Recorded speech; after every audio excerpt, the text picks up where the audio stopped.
Erev Tov, welcome everyone. It's so lovely to be back learning together. And tonight I picked a topic which might seem odd. How important can coffee be in our Jewish tradition? And what we'll see tonight, it's actually been incredibly important, not only in other cultures and religions, but particularly in Judaism. And there are actually literally books written on it. I found two long form articles, both close to 30 pages, to be able to find some of the sources and data for tonight's class, but there's so much on it. And again, not just because of the Jewish aspect, but because coffee had such a major impact on the world. And in fact, one of the first things we'll do is learn a little bit about coffee itself, the history of it, how it was introduced, because people might think, oh, coffee, that's probably been around for thousands of years. Not at all. It's much more recent, relatively speaking, than we might imagine. And it had an impact on all society, and it still does today. There's a reason Starbucks is everywhere in the world. There are a lot of coffee drinkers out there. In fact, as I'll mention later, it is the second most drunk drink. I hope I conjugated that correctly. Second most popular drink on the face of the earth. The number one being, fortunately, water. And then I think third is tea, and then eventually alcohols and sodas down the list. So coffee is a big deal. And I'm not going to talk about whether or not I drink coffee, which I don't, but the class was still fascinating. So we'll go ahead and again, I'll do some general history, and then we'll see some interesting writings from rabbis, and we'll pause and for questions and to read those and how rabbis reacted to the rise of coffee and what they thought about it and how it influenced Jewish society. So first, we'll just start with a little bit of trivia background. So the actual word coffee that we have in English comes from the Dutch word. I don't know how to pronounce that, probably coffee or something like that, but it's also an insight into the historical, as we'll see later, development of coffee and how it spread around the world, like the Dutch and the East India Trading Company and everything like that, which did some very horrible things with African trading. And in fact, it's all connected in a lot of ways, but the coffee from Dutch came from the Turkish word kahve, which again, I don't know if I'm pronouncing correctly, but can be traced back even further to the Arabic kava or something equivalent to that. But again, you're getting a sense of where did coffee originate from, and it was around the Turkish, Middle Eastern part of the world. So the reality is we don't actually know when coffee was first introduced to mankind. There is a myth that there was a goat herd somewhere around maybe Yemen or Turkey or something, maybe as early as the 9th century, and he saw his goats eating a berry, because coffee, even though we call it a coffee bean, which is a popular coffee place in Los Angeles, it's not a bean, it's actually a fruit. And he saw his animals, supposedly saw his animals eating it, and they started dancing and going crazy, and he realized, it's not poisonous, it didn't kill them, but it must have some sort of effect. Now, we have no idea when that actually happened. So the first actual evidence anyone has of coffee being drunk by human beings is in the 15th century, specifically in Yemen. So that's why they think it's around that part of the world, and it's in the Sufi monasteries. And in fact, a lot of the early evidence shows that the way that the Sufis were using it wasn't to, wake them up for work, wasn't to sit around in cafes and talk philosophy. It was to actually inspire them during their religious ceremonies. And this is a side point we're not going to go into. There's a lot of evidence that certain psychoactive material, drugs, drinks, etc., have been used in many religions for generations, for centuries, for millennia, to help influence people having either prophetic experiences or just to bring their energy, and particularly the Sufis, who are a very mystical sect, really were into this. But regardless, this is the earliest time we ever see in human history the use of coffee was in the Sufi monasteries in Yemen. And then this map, which again, we're not going to go into in great detail. Here, I'll move this over here. If you can see it, it just kind of gives a sense of how it traveled over the world. But the point to emphasize is that it started somewhere around Yemen, Ethiopia. A lot of people think it started in Ethiopia, the first use of the coffee, the fruit that became known as the coffee bean. Reason I mention that is there's more than one kind of fruit that has the caffeinating effect that you can make coffee. There's Arabica, Mocha, all these different ones that I'm not an expert on, but the earliest use of the fruit that we call the coffee bean, hello Neil, welcome, was around this part of the world, Ethiopia, Yemen, and then it spread to Europe around the 16th century.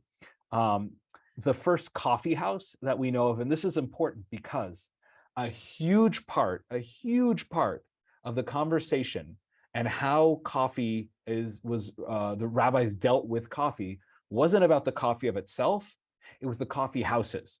And that has had a major impact on multiple religions and philosophies. I mean, if you read, Hemingway, like half of the stuff he did was sitting around in coffee houses with all the greatest artists and Picasso and like all the greatest minds of their time all came together in coffee houses. Today, I learned Jewish philosophy with someone in a coffee house. We turned around and met a Jewish couple visiting from San Diego. Coffee houses for, half a millennium or millennia have been the center for people to meet. But the rabbis had a lot to say about that. So what we're going to do, or before we actually get to that, a little bit more history is, before coffee was the second most popular drink in the world, what did people drink? So I know Ken's not here, but he would be very excited to hear that, in fact, more popular probably than water was beer. And the reason for that is that in ancient times, certainly early medieval times, for hundreds of years, the water that people had access to, particularly in landlocked areas, was not clean water. I seen Jane drinking some delicious, clear, filtered water, and she can be guaranteed that that water is safe to drink. But in much of Europe and much of the world, water was often not safe, and people would get very sick from it. But the fermenting process and the making of beer made it safe to drink. And it became the main drink that people used to hydrate themselves. Now, this is an important distinction. The beer that they had, and by the way, when the rabbis talk about wine in the Talmud, similar to what I'm about to say, all their alcohol was way more watered down, way weaker. So if you went to a Pesach Seder 1500 years ago, the 4 cups were not a big deal. So when they talk about drinking a little bit more, it's not getting you crazy drunk. You'd have to drink a lot of ancient beer or wine to get yourself really drunk. But even though it was super watered down, like, I don't know, Miller Lite or something like that. Again, I'm also not an alcohol drinker, so I'm not an expert on that. If your only drink, the only thing you're drinking in place of water is still alcoholic, even if it's moderately so, it's going to have an effect on you. So I'm not suggesting, I don't think anyone suggests that everyone walked around in a drunken haze in ancient times. But if you're getting a little bit of a buzz, like a little bit of slightly drunk all day long, by the time the day ends, you're probably not wired and ready to go out partying all night. You're probably exhausted. And if you're slightly drunk, again, it affects everyone a little differently, but a lot of evidence shows that people were tired. It made people tired. So at the end of the day, what did people want to do? They went to sleep. Nothing crazy about that, but that becomes very important because the cycle of society in ancient times before coffee was that when the lights go out after a long day of working and a little bit of drinking, people were done. That was it. Lights go out, you're done. And there was another very important thing that we'll see come up. Oh, this is just an interesting insight, is because beer was so insanely popular, the grandson of Rashi, known as Rabbeinu Tam, Rabbi Yaakov ben Meir, in 12th century France, actually came up with a leniency in Jewish law regarding the preparation of alcohol, specifically wine. One of the things that we'll see come up later is a lot of the laws around eating and drinking the rabbis put in place to discourage fraternizing with non-Jews. Their concern was that if they're sitting in pubs getting drunk, they'll end up marrying each other's daughters. I know that sounds absurd, but I give a class on this, and that was really their concern, is that fraternizing leads to marriage, which leads to either abandoning the Jewish religion, and the worst is might lead to idolatry. So the rabbis set all of these different practices to separate Jews and non-Jews when they were eating or drinking. So the issue is, if you have to have all of your Jewish drink and food come exclusively from Jews, and the amount of alcohol being drunk by Jews is insane, you can't do that. You have to rely on non-Jewish drink. So Rabbeinu Tam said, look, people are going to die if they don't drink, and all they can drink is beer and wine. So he created leniencies. The reason I bring that in is to show you again the absolute importance, the how widespread it was that everybody was drinking alcohol. But the other important aspect about the ancient world before coffee, and also before electric lights, was that nighttime was not a time to be awake, because what comes out at nights? Demons. This is actually a really interesting, it's from a story called The Fairy Princess of Ergetz. It's a 19th century Russian Jewish folktale Alfred Feinberg drew this, and at this point in the story, literally it says the lights went down and all the demons went out. So at the end of the day, when the sun went down, people were exhausted, a little buzzed, and they were afraid of demons. So the nighttime was verboten. You don't do anything at night as soon as it's dark. And in fact, a lot of laws about Jewish prayer, in fact, particularly on Friday nights. One of the reasons the service Friday night is organized the way it is, and there's no repetition, or there's a short one, is so that people can all leave early, on time, and together, because they're afraid to have to walk home in the dark. So the nighttime is not when people do things. Now that is a stark contrast for many people today, including yours truly, who's quite a night owl. So what changed? And welcome to all who just joined the class, Elena and my father-in-law. So coffee came in. So when did coffee, again, as I said, when did coffee come in? It was the 16th century. And we're actually going to focus here specifically when it came to Egypt. So it was introduced by students. So students, these Al-Azhar students, actually saw some Yemenites. So it really spread to most of Europe, ultimately from Yemen. Yemen is the earliest place that we can trace coffee back to. And they saw these students drinking some drink, and they were enjoying it, and it seemed to have some sort of effect on them, and they decided to try it, and everybody loved it. But I'm going to pause for a second here and ask a question of everyone here. The earliest coffee ever, what did it lack that most coffee drinkers, not all, but many coffee drinkers have today? Does anyone know what it did not have? If you just throw up your hand and I'll unmute. Yeah, Jane, please. What did it lack that many people love putting in their coffee today? Oh, milk or cream or caffeine? Milk, and what's the other thing? Caffeine? Well, so it had the caffeine. That was the experience that I enjoyed, but it didn't have milk. They didn't put that in till later. But what's the other major thing that was worth its weight in gold? Sugar. Sugar. Coffee came from the Middle East. You could get coffee anywhere in the Middle East. But sugar, for the most part, where did people ultimately have to get it from, or where was it grown in massive amounts? In the New World. New World. And who did they have to grow all that sugar to make their coffee taste delicious? Was African slaves. So that is not the only reason for slavery, but that was one of the major crops that led to the rise and need, if you want to call it that, of slavery, is sugar, because coffee, as I said, became an insanely popular drink. A big part of this class isn't just how our tradition responded to it and how it affected us, but how it really changed the whole world. But the reason I point that out now is not only is it important later, but no, when they discovered coffee for the first time, it was bitter. Now, my brother-in-law, and I know many other people, enjoy the taste of bitter coffee. And there's many different coffees, but in the beginning, it was not a tasty drink to those who love those super sugary espresso, frappuccino, whatever like that. But coffee was introduced into Cairo. And the reason I'm mentioning Cairo is the first recorded response to coffee in all of Jewish history. Doesn't mean the first time a Jew ever tried it, but the first recorded response to coffee is actually in Cairo in the 16th century.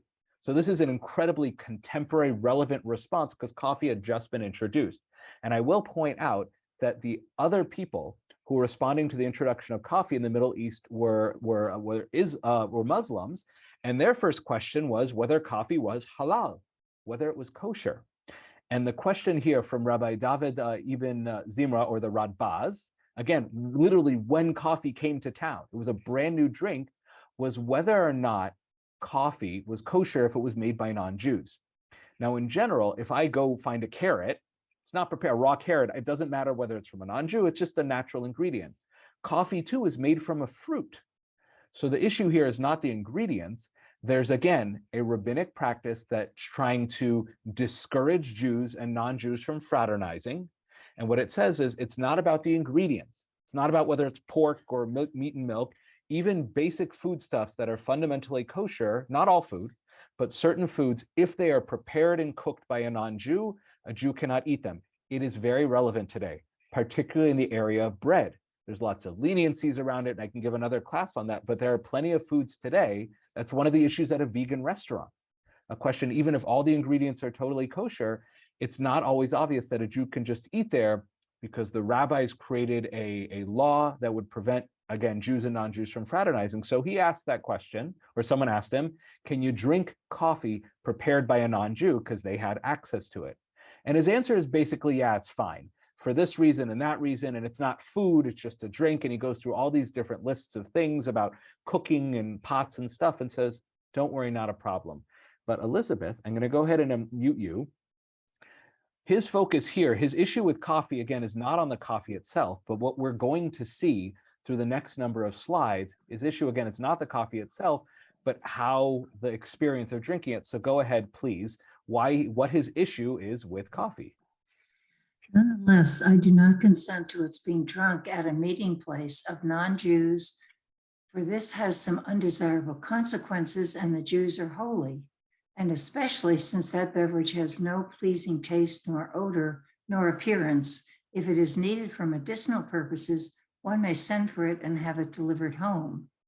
This is done by their leading figures who would be embarrassed to drink it at such establishments. Thank you. And this is so cool for a lot of reasons, because again, it's contemporary. First of all, coffee had really just been introduced in the world, within the last 10, 20 something odd years. So it's very recent on the face of our planet, and it had just come to Cairo. So this is all brand new. And as I pointed out, coffee doesn't taste good. It's not known to be a delicious drink yet. That will come later, again, with some unfortunate consequences. The other thing is the question of, it's not beer, which is, people thought of beer not as like a fun drink. Eventually it would become known as that, but as a staple. You need to drink beer, alcohol, to live. It's in place of water because you can't find good water. So a lot of people were asking if it has medicinal purposes. And many people today, people often drink it for the effects it has on one's body to help them feel awake, etc., like that. So there are a lot of effects that it had. But he said, if you want all of that, if you want a nasty tasting drink that there's some reason you want it, well, order out for it, because people do that all the time. His concern was, don't go to the coffee houses. Now, he doesn't explicitly say coffee house, and it's not clear if coffee houses, again, there was an earlier slide that suggested the earliest coffee houses might have been around here. So there were clearly places where people are meeting to drink coffee, and he didn't like what was happening there. Now, again, there's a long Jewish tradition about discouraging Jews and non-Jews from fraternizing in public places, not houses. In a private house, much less of an issue. But in a bar, in a pub, etc., they were worried about intermarriage, potentially about talking about religions, etc., like that. That was his concern. And we'll see that idea is going to carry over. And again, one of the other things is other religions dealt with this differently. Muslims actually liked coffee houses because their concern was they weren't allowed to drink. It was against their practice to drink alcohol. So they didn't want people hanging out at pubs and bars, but coffee is kosher, coffee is halal, so you don't have to worry about that. So they supported coffee houses, which is why you ended up getting a lot of coffee houses in the Middle East under Islamic lands. But the Jews were wary of it. And we're going to look at a few more different opinions on both sides. So this next one here is a little bit later historically, but it's still a lot of the same issues. So the question here in this work, the Mishnah Berurah by Rabbi Yisrael Meir Cohen, 19th century, and he lived into like the 1920s, 30s, so he's a very recent rabbi, very important. And there's this idea that when one wakes up in the morning, before they do anything, before they check their emails, before they have breakfast, before they take care of one's personal needs, other than immediate, you can go to the restroom, brush your teeth if you need to, but the first thing we should do in the morning is not take care of our needs, but focus on God. The first words out of our lips shouldn't be good morning to our friend. They should be thank you, God. And we do that modeh ani. But if somebody wakes up in the morning and they say, I can't go to shul and pray unless I have a little bit of water. Water, fine. I can't go to shul unless I have a granola bar. I'm going to pass out in tefillot because my blood sugar is low unless I have a granola bar. The rabbis would say, fine, you need that strength to pray. You need to wash all these things, wash your hands, etc. But what about coffee? Is coffee a necessary thing? And by this point in the 19th century, you have sugar, you have milk. It's known that it can help keep you awake and wake you up in the morning. So with all of that background, Gloria, I'm going to go ahead and unmute you. And if you could read his opinion, and again, many others agree with this, and he's reflecting probably a century or two that have been dealing with whether coffee is okay to have in the morning because, for example, nobody's going to say you can have a beer before you go to shul, because that's not going to help you focus. It's going to do the opposite. People are going to say you can't sit down for a full meal. But if someone says, I can't daven unless I have a little piece of cake, and many rabbis say, if you need it to daven, cake is fine. But go ahead, Gloria, what about coffee? And he also includes tea, which also has that caffeinating effect. and tea and coffee are permitted to drink before prayer in order to help one focus and pray, specifically in places where that is the local practice and one cannot settle one's mind without it. But this must be without sugar and without milk. But everyone's custom is to be lenient and to drink it with sugar. It is written in the work Pritchei Teshuvah HaChadash that one should not drink with a gathering of friends, that is, in a coffee house. Excellent, thank you. So again, a couple of very interesting, relevant things here. So one, he says that this coffee, if it helps one focus. So if somebody's practices, they like to relax over a nice cup of coffee, read the Post and the Times and all these, read all your newspapers. No, that can't be the point of it, because what'll happen is someone will get so caught up in reading the news or whatever, they're focusing again on their own needs. Coffee in the morning before it's tefillot, and there's a whole other conversation about what does that mean before it's tefillot? What if someone's on their own? Is there a difference between men and women? All of those conversations are important, put to the side now. But coffee can only be had before davening, if it'll help one focus. In our shul, we have a hot water urn on Shabbat, a kumkum, so people can have a little bit of tea, a little bit of coffee to help their voice so they can daven or help wake them up. That's great. But he says, don't do it with sugar or milk. Why? Because why do you put in sugar and milk? So that it tastes good. But the point is not to taste good. The point is to wake you up. However, as he says, and my wife, I think, would appreciate this greatly, for a lot of people, coffee does not taste good. They might enjoy the subtle tones and the effect of it, but they're not going to drink this icky drink unless it tastes good. So he's like, you know what? Everyone does it anyway. So ideally you shouldn't, but it's fine. But the final thing he says is he mentions this Pritchei Teshuvah HaChadash, which says that don't go to the coffee house. Why? So go to Starbucks, pick it up and run. But what happens if you sit down in the coffee house with your friends? What are you going to end up doing, Gloria, if you're sitting down before davening, having coffee with your friends? You're going to sit there and stay there. Exactly. So this isn't the same as the Radbaz, where it's fundamentally about Jews and non-Jews, but this one also recognizes, again, the significance and the way that coffee houses function in society, which is you go and you hang out with friends and you schmooze. Before COVID, I used to do that a lot more. I've slowly started doing it a little bit here and there, but and the cool thing is this is still relevant today, but it's fascinating to see how it developed. Because again, there had to be a first coffee house. The culture of hanging out at coffee houses had to start somewhere. But here it's clearly having an influence on Jewish law. And the rabbis are saying, there's a time and place for hanging out in coffee houses. But the only reason they need to do this is because coffee and coffee houses have become a massive, industry, a huge part of society. So I'll actually pause here for just a moment. Any questions before we go on and see a few other opinions on coffee? Excellent. So this next one I'll just read because it's so short. So far, the ideas of coffee have been rather, let me put it this way. The conversation around coffee has seemed rather negative, sort of, but it's really not about the coffee. It's more about the experience of doing it in coffee houses. But coffee itself, as a tool, as a food that has an effect on people, again, the rabbis don't really have a problem with that. We'll talk about kashrut at the end, but you have this 17th century, so it's a little bit later, but we're going to come back to what was going on in 17th century in Jerusalem in a moment, and why this comment means a lot more than you could possibly imagine. So this Rabbi Chizkiah de Silva, the Pri Chadash, a very important commentary on the Shulchan Aruch, says simply, one cannot attain presence of mind without coffee. He was probably an addict. As I said, I'm not a coffee drinker, and I love all the people in my life that drink coffee, but I often remind them that it is an unregulated psychoactive substance. It's a drug. Now, it's certainly not as damaging, thank God, as other ones, but it is a drug, and it is very much addicting. And whenever I ask someone, I say, are you addicted to it? And they say, no, I could stop anytime I want, which is what people say who are addicted. But at this point, hardly 200 years after coffee, it's gotten to the point where people are saying, I can't focus without coffee. Well, what did they do for the last 5, 6, 7, 8, 10,000 years? I don't know, but coffee is here to stay by the 17th century. And it shows up in a very interesting way. And one thing that I had actually said that I don't want to say walk back, but help clarify is there's a practice going all the way back to the Talmud known as Tikkun Chatzot.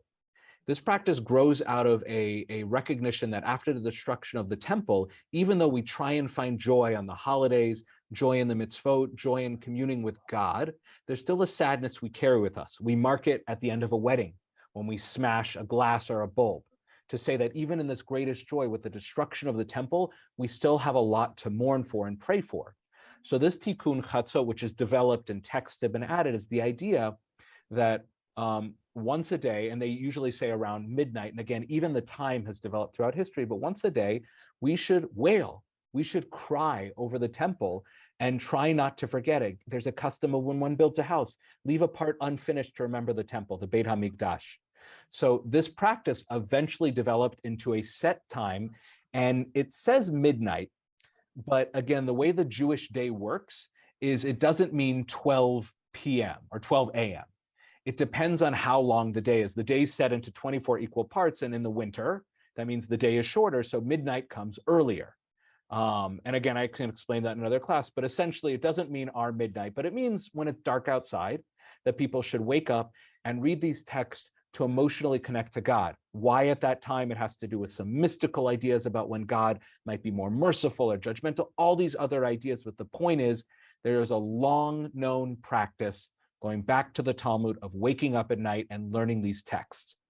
Now, in the 16th and 17th century, when mysticism, Kabbalah, started to explode, the mystics really wanted to dig into this. They felt that the nighttime had a mystical power.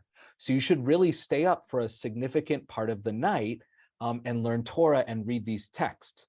Now that practice extended not only to every single night, but to the holiday of Shavuot and an all-night learning there. There were many times they did it. Now what I had suggested, and others have as well, that specifically only started because of the invention of coffee and its ability to keep people up all night. There's no evidence for that. There's no clear evidence for that.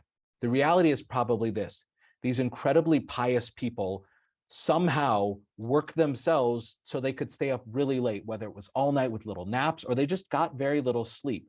They were so devoted to praying to God and praying over the temple that these mystics, these societies in Tzfat specifically, would force themselves to stay up all night.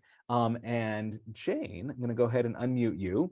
If you could read this source here, which describes the experience actually of this rabbi. This is actually written, another source describing this rabbi, Avraham Halevi Bruchim, a mystic in 16th century in Tzfat, and what his experience would be when he woke up at halachic midnight, which again, for reasons I won't go into, wasn't necessarily 12 a.m. It could have been 10:30, 11:41, etc. Go ahead, please.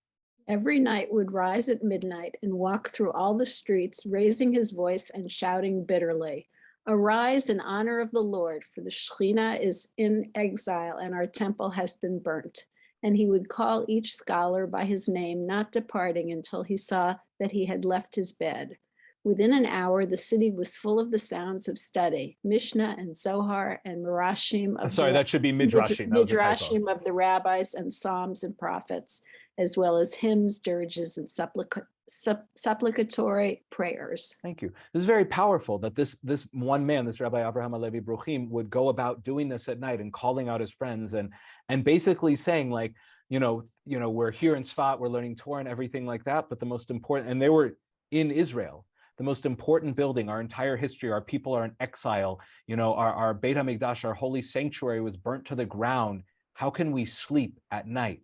So again, this is a very powerful emotional thing that they would do every single night, but it doesn't mention coffee at all. And one of the single most important works on Jewish law, the Shulchan Aruch from 1653, written by Rabbi Yosef Karo, who lived in Tzfat, who was himself a great mystic, doesn't mention coffee once.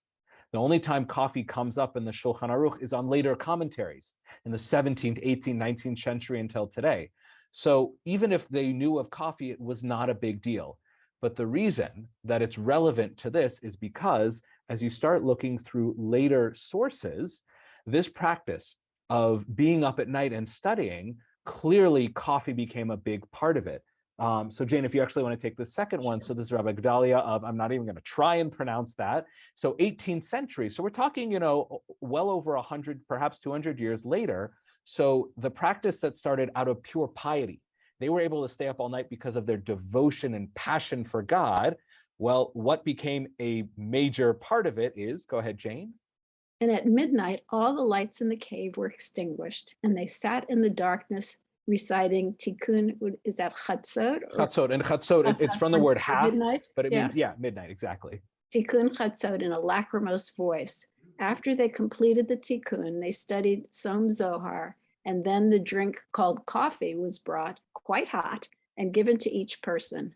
Afterwards, songs and hymns are recited, and there is celebration until the morning. There you go. So my point was that even practices that we assume coffee influence, even if they didn't, coffee was everywhere, absolutely everywhere. And again, it is today is the second most popular drink in the world, but it influenced. And one of the things that there is some evidence for is that this practice, certainly of all night learning on Shavuot, and those who wake up at night, that coffee might have popularized it. The distinction I want to make is in Sfat, where everyone was this incredibly pious, mystical, the Hasidim or the Kabbalists, whatever, they might have been doing it just by forcing themselves to stay up because of their love and passion for God and the Torah. But when it started to spread out in greater Europe, coffee probably had a great impact on that. Meaning, even though it had been done a long time and it was popular among the mystics, for it to spread out of there, to stay up till crazy hours of the night, coffee probably played a big role in it. Any other question, or not any other questions before we move on? Beautiful, excellent. So the next thing here is a really, really important and challenging thing about coffee, which is going back to the rabbis' concerns. The rabbis were concerned not about the coffee itself. As we saw, the actual drink coffee, no issue with kashrut. We'll see some later, but very minor ones. And what it could do for people to be able to stay up and learn Torah, the rabbis loved it. Their concern was the coffee houses. And this leads to a very challenging, a very scary time in Jewish history. So the background of this is a painting. I don't think Napoleon actually looked like that. And by the way, he wasn't that short. He was actually average height for his time. It's just compared to today. But Napoleon emancipated the Jews in France, and then that kind of started spreading throughout all of Europe, including Germany. And the idea was that Jews would be part of society. And before movie theaters, one of the main parts where people would hang out in society, I mentioned Hemingway, even though that's much later historically, is they'd hang out in coffee houses. So that's great. The Jews go to the coffee houses, right? Not right. Because they're particularly in Germany, and you can see some, not premonitions, but you can see some sort of echoes, or not echoes. What's the opposite of an echo? Things that are coming. Foreshadow, that's it. Foreshadowing of things that'll happen in Germany. Even once the Jews were emancipated in Germany in the early 1800s, like Napoleon did 1806, in the early 1800s, Jews were not allowed to go to coffee houses. So forget about rabbis being concerned about Jews fraternizing. Germans didn't want to fraternize with Jews. But the reality was Jews went to coffee houses because that was a hip place to be. Imagine, again, going to like the Nuremberg laws where Jews can't go to theaters, can't go to movies, can't go to anything. That's horrible. That drains someone's soul to not be able to enjoy and be part of art and society. Well, that's what it was for the Jews to not be part of the coffee houses. So Jews did go to coffee houses, whether they went in disguise or probably a lot of the patron or the owners of the coffee houses are like, ooh, paying customer. I don't care. However, in 1819, as a response to the emancipation of the Jews, and again, a foreshadowing of what would happen, well over a century later in World War II, the Germans started rioting against Jews being part of society. They didn't want the Jews emancipated. So this anti-Semitism was very alive in Germany for a very long time. But specifically in the town of Hamburg, there was a coffee house, and a Jew who probably had been going there for ages went inside, and with all the riots going on in the rest of Germany, the Germans there got caught up in the horrific feeling of the time against Jews. And in Hamburg, that specific that was called the coffee house riots of 1819 in Hamburg. But a Jew's desire to be part of society and to be in the coffee house, which is the place to be, set off the riot in the town, because the Germans' response was, no, you don't get to be a part of society. And what's the definition of being part of society? Is hanging out at coffee houses. So you can see not only this dark moment in Jewish history, but the incredible importance of having access to coffee houses, and intellectually, societally, artistically, and everything like that. But while coffee houses became so important to the emancipated Jew, the reality is that Jewish, to this day, you can find contemporary rabbis who are still iffy about Jews hanging out at coffee houses. What are you doing at a coffee house when you should be in yeshiva right now, or at home raising your 15 children? And I'm not really exaggerating much. And you can see that reflected in this snippet from a story from Shai Agnon, the Israeli author, a 1985 called A Simple Story. And his main character wakes up from a nap. And it says, what he needed to put him back on his feet, again after his nap, was a good cup of coffee. A strong cup of strong coffee was his one hope of recovery. Yet where was he going to get it? What passed for coffee in his home was merely coffee-colored milk. Once after his marriage, he had been to Stanislav and had drunk real coffee in a coffee house. Of course, there were such places in Shibush too, but no self-respecting citizen would be caught in one. Here it is time for morning prayers, thought Herschel, and all I can think of is coffee houses. Yet what was so sinful about a coffee house? It was simply a matter of local custom. Perhaps no decent person would frequent one in Shibush, but there were towns where this was not at all the case. So you can see this complex interplay, and you see a lot reflected. Shai Agnon was brilliant. He was aware of the halachic implication of drinking coffee in the morning and not going to coffee houses. But here, this idea that coffee houses are not where a nice young Jew should go. And again, in certain sectors of the Jewish religion, that's still reflected today. Now, when it comes to alcohol, even more so. If you can find lots of rabbis who really frown upon Jews drinking certainly hard alcohol, but they really frown on Jews drinking any alcohol. Because what's a Jew going to do when they get drunk in a bar? Inappropriate things. But even coffee, they're wary of. Now, is that a founded wariness? Is that a legitimate thing to be concerned about? Obviously, I don't feel so. I think it can be, as long as the drink is kosher and you're there to do a kosher thing like learn Torah, learn Jewish philosophy, it's not a problem. But again, it's born out of this long history of Jews, of rabbis being concerned of Jews and non-Jews fraternizing. And unfortunately, it goes both ways, as we saw in Germany. So while we're in a very different place today, this is still, again, reflected in the law. And in fact, here, we don't have to read this all inside, this very authoritative work, the Chokhmat Adam, which is a very popular reformatting of Jewish law post Shulchan Aruch, again, is going over some of the kashrut things. And he says, ultimately, it's fine, but really, we don't think Jews should be doing it. And he does actually mention that if you're going to put milk in it, we hold by a very high standard of milk that it has to be prepared by a Jew, so make sure it's kosher milk. But ultimately, anybody who's devoting their life to Torah, as the last line I'm reading here, will distance himself from going into their coffee houses. So this is, 19th or 18th century, but again, rabbis today, living rabbis today, important rabbis, really say, why would a Jew go to a coffee house? What are you doing in there? That's not a place of Torah.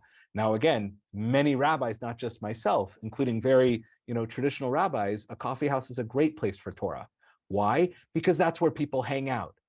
Since the 16th century, that has become the central thing that people do: drinking coffee, drinking tea, the third most popular drink, and talking.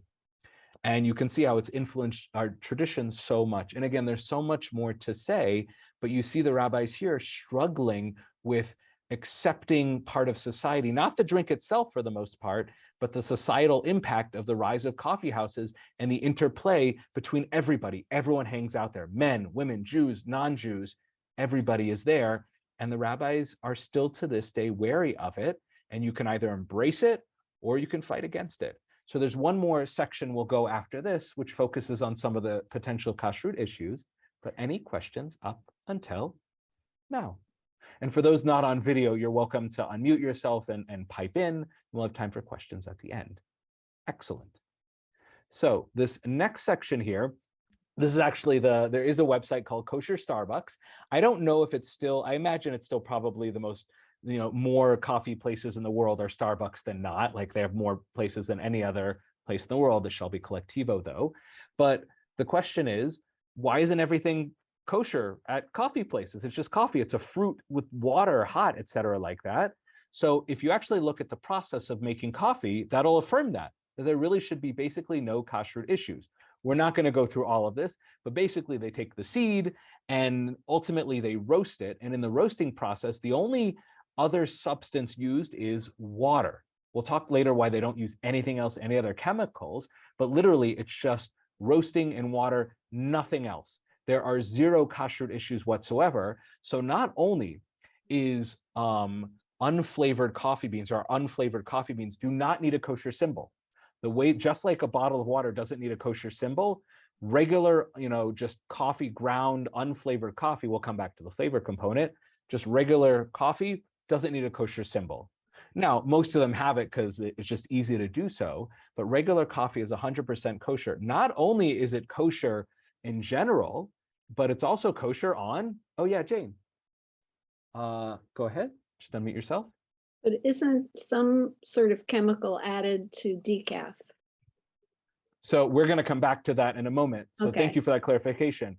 Regular coffee that has caffeinated doesn't need anything, and so much so that it is kosher for Pesach. Now, a lot of people who would drink it during the year and didn't care about the kashrut said, well, certainly with Pesach, where you have to like kosher your children, you have to kosher the paint of your house, certainly coffee can't be okay. So Maxwell House got a rabbi, and any rabbi who knows what they're talking about would know it's fine for Pesach, and they published the famous Maxwell House Haggadah, which is actually an excellent Haggadah. If you're looking for a standard Hebrew English one, it's great, clear instructions, beautifully put together. I don't know if this is the original one. This is, from 1955, but they did it to advertise that coffee, plain coffee, not decaffeinated, not flavored, plain coffee, totally kosher for Pesach. So you would think there's basically no issues whatever with coffee at this point, but as Jane pointed out, there are a couple. First one, decaffeinating coffee. There's actually, and I don't know all the science of this, I watched a few videos, read a few articles to get some of the gist, but essentially the process of decaffeinating coffee and removing the caffeine, there's 4 ways to do it. Some just include water, but most of them include a chemical, ethyl. And this doesn't actually make it not kosher in general, but ethyl is often made from grains. So the issue is not that it's necessarily unkosher. The issue is that it may not be kosher for Pesach.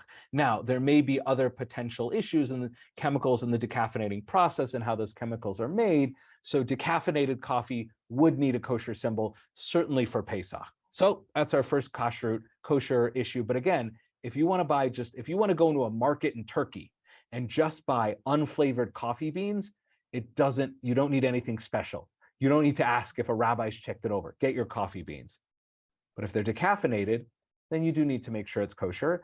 And the second one there is flavored coffee.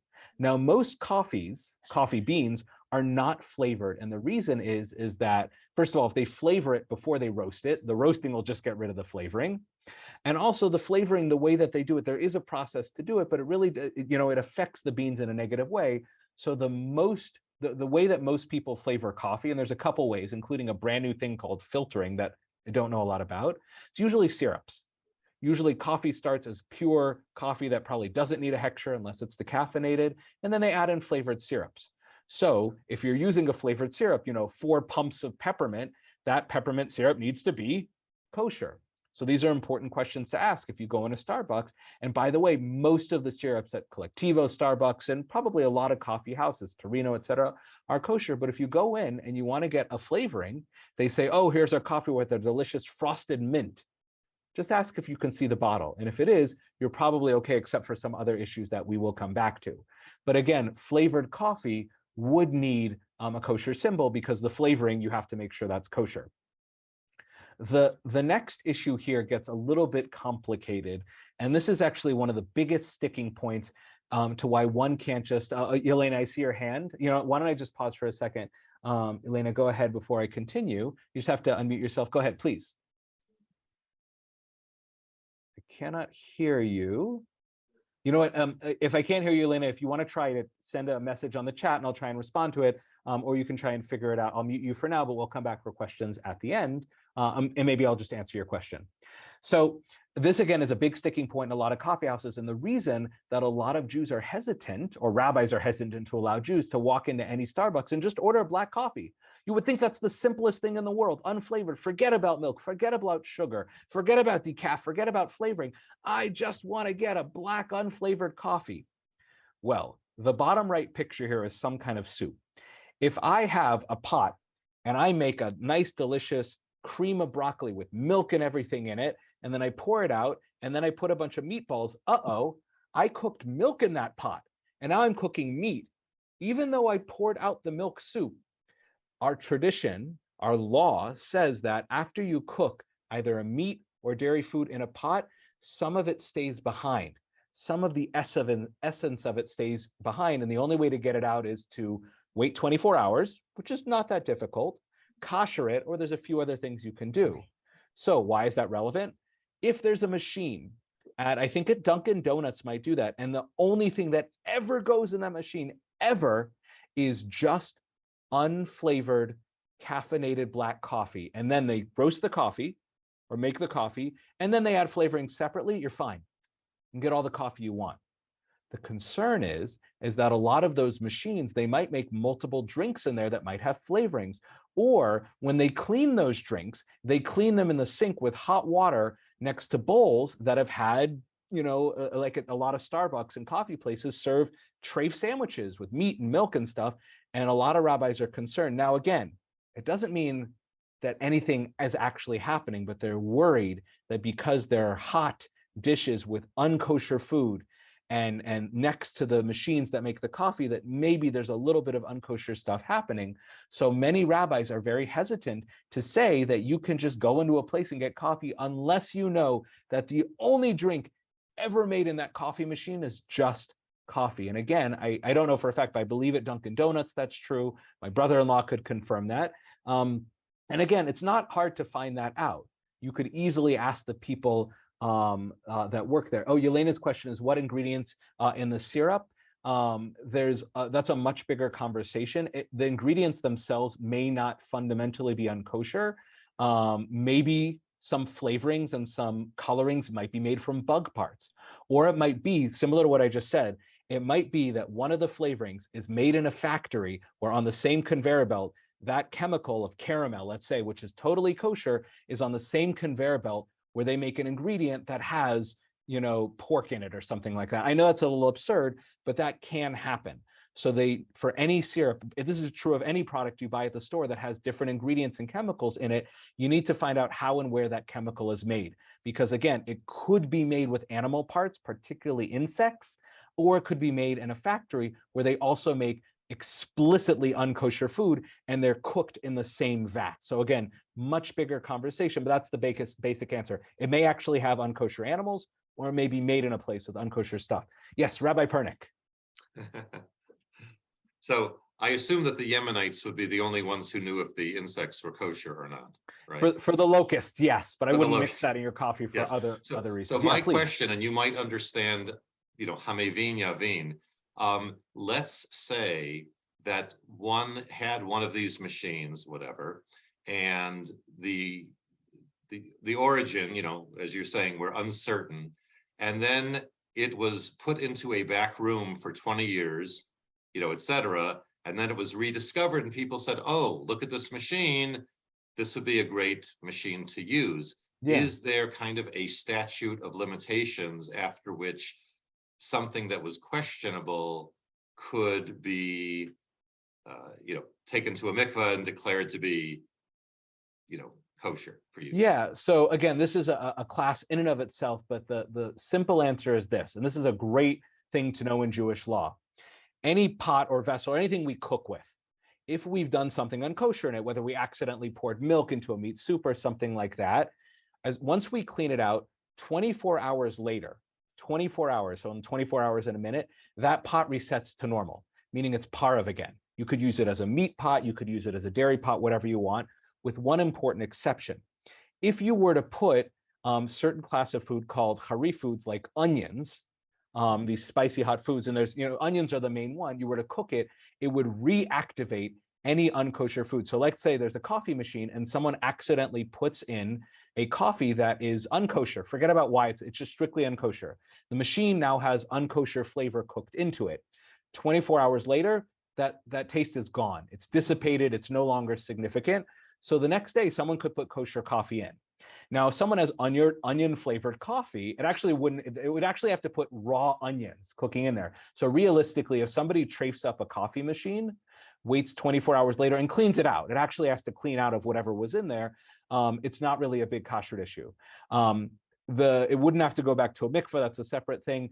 It's probably, if it's possible to kasher the machine with hot water, it's always a good idea to do that, so there's never issues in the future. But particularly with coffee machines, unlike a pot where people actually cook onions, if someone gets, if you buy off eBay an old espresso machine, you're probably okay to use it with, again, it's good to kasher it as good practice, but you're probably okay with it.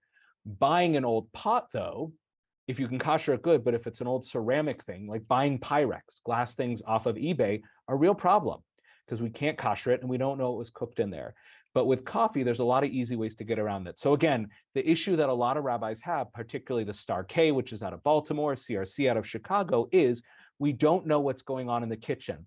We don't know what different unkosher foods are being cooked, hot water transferring. So if you know that a machine is used for one thing and one thing only, you're good to go. And in terms of the ingredients, it's so easy, particularly at Starbucks Collectivo. Most of the ingredients, especially in black coffee, are fine, and not all, but most of the syrups you find, actually industrial syrups, because I've asked before. There's drinks, I wanted to get a tea and they had some lavender syrup, and I went in and said, may I see the package? Or I wanted to get chai and I said, may I see the powder or the mixture? And they showed it to me and it was kosher. Easy as could be. But again, I also had to be aware of what machine were they making it in. And if they had a machine where they mixed a million different things, it could be problematic. And that's one of the things that, that's one of the reasons that goes back to this. Dark roast, the most basic coffee drink in the universe. Again, this was probably more or less what has been drunk since, the 16th century. Why many rabbis are hesitant to say you can just go into any coffee store and get it is not because of the coffee itself. As long as it's not decaffeinated and it's not flavored, and again, most flavorings are probably fine, but why can't you just get just a regular cup of coffee, is because of all the mixing and everything like that. But when you really push the rabbis on their list, they say, if you have a kosher coffee shop like we do in Milwaukee, and one that's not kosher like a Starbucks, go to the kosher one. But they say, if you're on the road, you're on the highway on a trip, you're visiting your mother in Detroit, and the only option is a Starbucks on the side of the road, the reality is you're probably fine. They're probably not taking the coffee machine, opening it up, holding a plate with a pork sandwich on it, taking their scalding hot water and saying, this is how we clean in Starbucks. They don't do that. So this is why, and I'm kind of, I don't want to open up a can of worms, but there has been not a battle, but a huge kind of like fight back and forth between the strictest kashrut organizations that say there's a small chance that maybe possibly there's some cooking funny stuff going on, so it's better if you don't get that, whereas the reality is it's probably fine. And you'll find lists where certain drinks that are unquestionably not cooked or not cleaned with these dishes, certain espresso, teas and stuff like that. Teas are definitely not, cleaned with these things, where they'll say hot tea at Starbucks. Everyone says, Star K, CRC, hot tea, assuming the tea is, I think it's Tivana still kosher, whatever it is, totally fine. But a regular cup of coffee that has been one of the most important items in the history of mankind, can't the Jew just get a nice cup of coffee? And the answer is ultimately yes, you can, but you can see how for the rabbis, they basically always find something. But at the end of the day, it's not really about the coffee itself, it's about the experience of it. And the rabbis have been very hesitant to allow Jews to fully integrate to society. And again, non-Jews for a long part of history have been hesitant to allow Jews to fully integrate into society. But it's 2022. Jews are going to coffee shops. Non-Jews don't care at all about Jews going to coffee shop. So the reality is everyone's drinking coffee. So what do you do about it? And what you do is you have these battles over the most nitpicky things in the world about maybe the kalim. And that's sort of reflective of the rabbis have always been a little uncomfortable about coffee houses. All these rabbis drink coffee in their homes. I can't guarantee it, but I'm sure they do.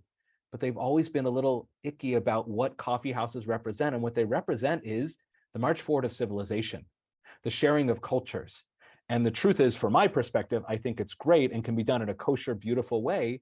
But our tradition has been wary of that.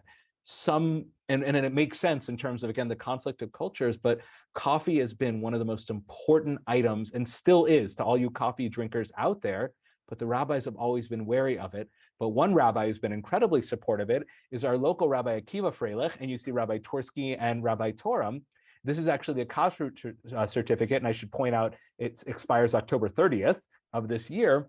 But our local coffee shop, Collectiva, which I go to all the time, they don't certify the whole store. So I want to make that clear, but they certify all of the different coffees, which again, it's very easy to make them kosher, but that's really the way you approach it. Jews are going to coffee shops. So what do? We make sure the coffee shops, we share guides on how to drink the coffee. We try and make the coffees kosher. We meet the Jews where they are. And where are the Jews? They're in coffee houses.